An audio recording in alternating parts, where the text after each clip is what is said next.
it's a desperate situation, and unfortunately, it's headed towards being a worse situation. We have a conflict that shows no signs of stopping. It's not clear to me who thinks they're winning in this situation, but we can see very clearly here who is losing, and that's the almost 19 million Yemenis who now need humanitarian aid because their lives are being destroyed. 7 million of those people are now on the brink of famine, and that's essentially like leaving the entire city of Amsterdam or Dallas, it's about the equivalent, to starve. So it's a very serious situation.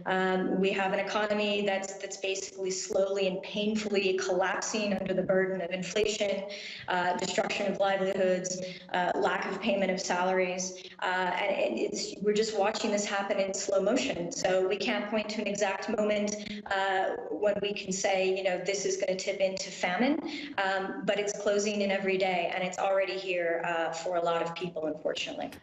Well, another number to throw into the mix is that $2 billion of aid that the UN says is necessary. The latest we've heard from Geneva is that 1.1 billion has been pledged. It's still not the full amount, of course. Why is it, you think, that the international community has been so slow to respond? Yeah, and the other thing I want to highlight about that number is that's the amount we need to reach 12 million of the people who are in most desperate need out of that almost 19 million. So it's you know, as of today, it looks like we're maybe now about 60% to what we need for just this year to reach those people. It's really not enough, and we do need to see more. Why do we not get more?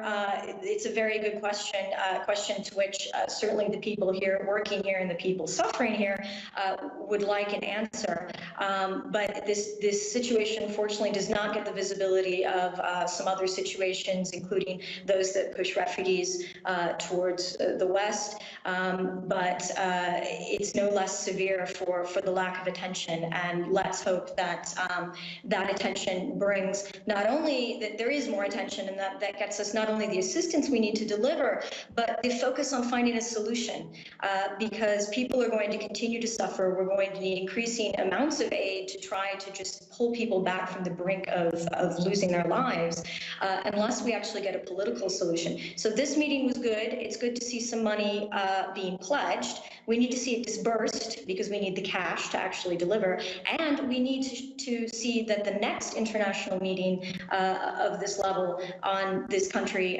with some of these same actors is about finding a political solution to the conflict.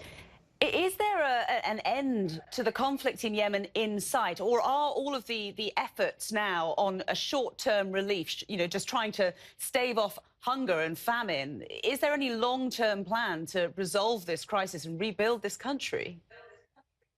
Well, I'm an aid worker and not a diplomat, so that's a question I ask every day myself. Unfortunately, what we appear to see very much from outside where decisions are being made on these things is actually an escalation of the fighting. And there has been public talk of potentially an attack on Hodeida port, which is one of the vital entry points for aid. An important point to flag here is that Yemen is massively dependent on imports for its basic needs. This is a country that imports 90% of its food.